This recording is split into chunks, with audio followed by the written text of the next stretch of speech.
Bonjour, bonsoir fidèles téléspectateurs, nous sommes jeudi 22 juillet 2021. Bienvenue dans ce journal de la télévision Renaissance dont voici d'abord les principaux titres. Voilà 5 ans jour pour jour que notre confrère Jean Bigirimana du groupe de presse Iwachu a été enlevé. Depuis lors, il est porté disparu. Le journal Iwachu déplore l'inertie de la justice sur ce dossier. Pour se maintenir au pouvoir, le parti CNDD-FDD doit recourir à la répression de toute voix dissonante, car ce parti sait bien qu'il serait déjà détrôné par le peuple.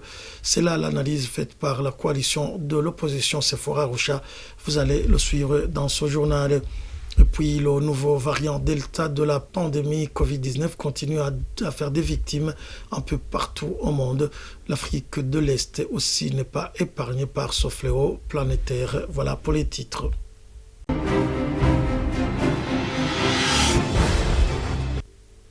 Pas de nouvelles sur les circonstances de la disparition du journaliste du groupe de presse Iwachu Jean Bigirimana, porté disparu le 22 juillet 2016. Antoine Kabourahe, le fondateur du groupe de presse Iwachu, dit qu'aucune nouvelle information ne filtre, à part les enquêtes des collègues de disparus, mais qui ne peuvent pas confirmer que son corps était parmi ceux retrouvés dans la rivière Mubarazi en province Monavia. Antoine Kabourahe affirme que la vérité sur cette disparition sera fin de fin connue. Est-ce qu'il y aurait eu une avancée dans la recherche de la vérité concernant notre collègue Jean Bigirimana? Non, aucune avancée depuis juillet 2016. Pour rappel, vous savez très bien que Iwachu avait fait ses propres enquêtes qui ont abouti à la découverte de 2 corps dans la rivière Mubarazi. Un des corps était décapité d'ailleurs, des corps très abîmés par le séjour dans l'eau. Nous avions demandé, avec l'appui de Human Rights Watch, aux autorités de procéder à une identification par test ADN, mais elle n'a pas eu lieu et c'est très dommage. Alors on ne sait pas si parmi les 2 corps, il y avait celui de notre collègue. En gros, je dirais que c'est un dossier qui est classé, enfin, je ne sais pas s'il est classé ou pas, mais toujours est-il qu'il n'y a jamais eu aucune avancée. C'est ça la triste réalité. En fait, il y a un refrain au Burundi, vous le savez, qu'on nous resserre chaque fois, les enquêtes continuent. C'est ça qu'on nous dit chaque fois, les enquêtes continuent. Ça, on l'a déjà entendu des centaines de fois, mais rien. Alors, nous avons demandé hier la vérité sur la disparition de notre collègue. Nous demandons aujourd'hui et nous demanderons toujours la vérité. Nous l'exigerons et nous ne nous lasserons jamais. Ça, je peux le dire. Et un jour, nous croyons fermement que nous saurons tout ce qui s'est passé. Le bon discours du président Evariste Ndayishimiye n'est qu'une façon de tromper la vigilance du peuple burundais. La preuve est que les assassinats, les disparitions forcées et les arrestations continuent. Ce point de vue est de la coalition des forces de l'opposition pour le rétablissement de l'accord d'Arusha. Emmanuel Ndereimana, porte-parole de la CEFOR Arusha, indique que le parti au pouvoir CNDD-FDD a érigé la violence comme mode de gouvernance car le peuple burundais a déjà montré son dédain envers ce parti. Suivez.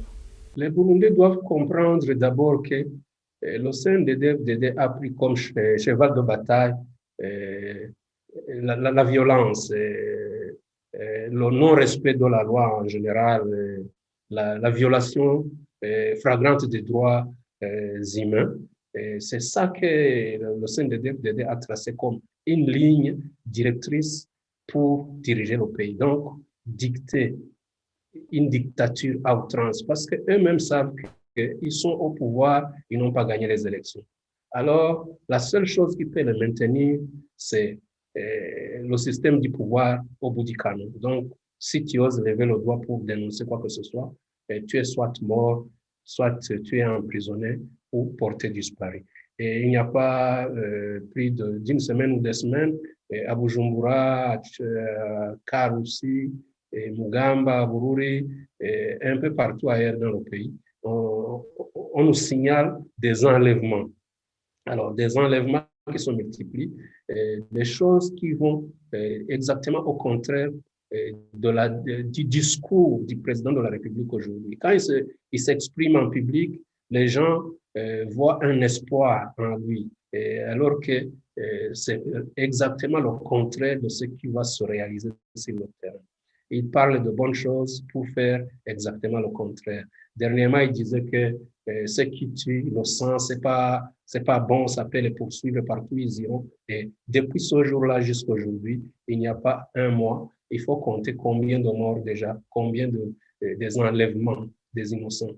Alors, que les Burundais cessent de croire dans des discours qui trompent, c'est juste une façon de tirer les jours parce qu'ils savent eux-mêmes que s'ils n'utilisent pas le moyen de diriger par la force, ils peuvent tomber d'un moment à l'autre parce qu'ils ne sont pas au pouvoir légalement.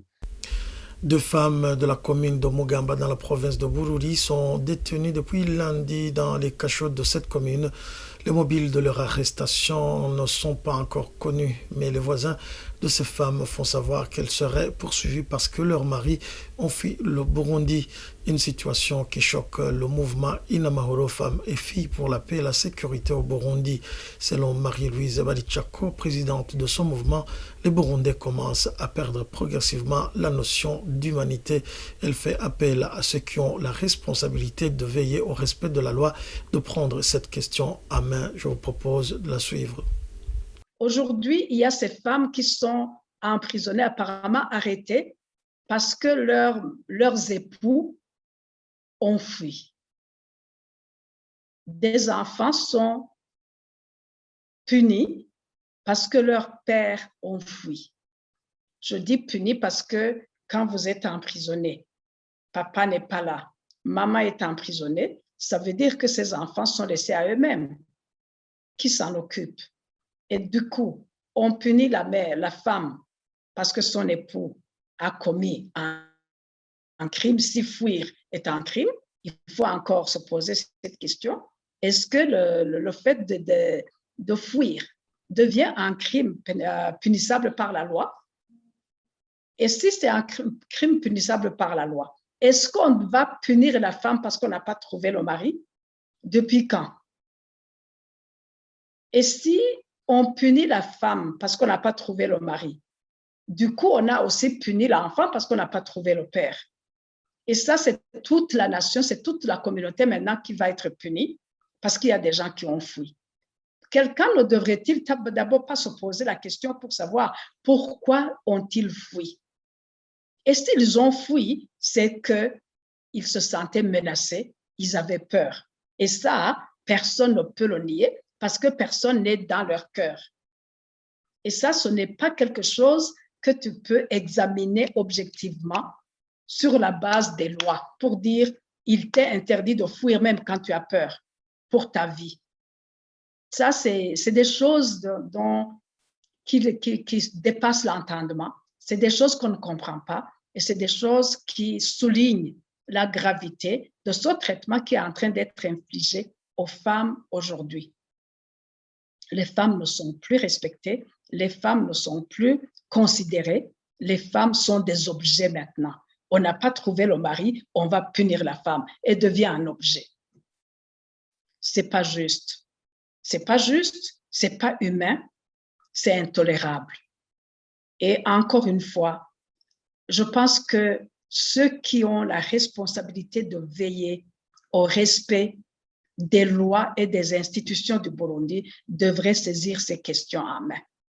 C'est le moment maintenant. Si on ne veut pas que ça vienne trop tard, il faut le faire maintenant. Il faut sauver le Burundi maintenant et il faut sauver le nom burundais aujourd'hui. Certaines routes de la capitale politique du Burundi redeviennent praticables après près de 3 mois de fermeture suite au débordement du lac Tanganyika. Ce mercredi, Jimmy Hatungimana, maire de la ville de Bujumbura, a procédé à la réouverture de l'avenue du Japon passant sous le port de Bujumbura. Il explique que cette avenue n'est plus menacée par le lac Tanganyika. Uno munsi twaje kuraba aho ibikorwa twakoze kugira ngo amazi turabe akaryo yogabanuka kugira ngo ntabandanye aja kukibarabara aho ageze mugabo dusanze ibikorwa twakoze byaragize yabaye ingirakamaro kuko amazi ntiyabaye akibandanya yaguma aseka ku mabuye yongera asubira inyuma. Ariko rero naho biri uko igikorwa kiracahari, rero twahisemwo kugira ngo uno munsi iri barabara twugurure igice kimwe kugira imodoka zironke aho zica, na cyane cyane ko akabarabara kabaye karadufasha. Uno munsi karageramiwe n'akabarabara ka pave, rero ko kageramiwe reka tugatezurire kugira ngo imodoka zahora zihaca zigabanuke, uno munsi zibone guca ngaha. Nico rero twagorobeje gukora n'abahinga bo muri mu mabarabara. 6 personnes ont été tuées, parmi elles 2 femmes, 2 autres portées disparues, alors que les victimes de viol étaient au nombre de 2 au cours de la semaine dernière.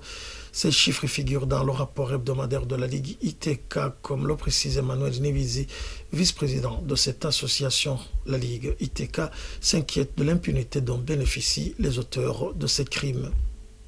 La Ligue burundaise des droits de l'homme ITK vient de publier son bulletin hebdomadaire ITK Nijambo numéro 274 qui va du 12 juillet au 19 juillet 2021. Dans ce bulletin, les agressions de violation et violations des droits de l'homme ont été répertoriées comme suit. Au moins 6 personnes tuées, dont 4 retrouvées cadavres, 2 victimes de violences sexuelles et basées sur le genre et 2 personnes enlevées. Parmi ces victimes figurent 2 femmes tuées, dont l'une a été tuée par un policier. C'était en province Kirundo.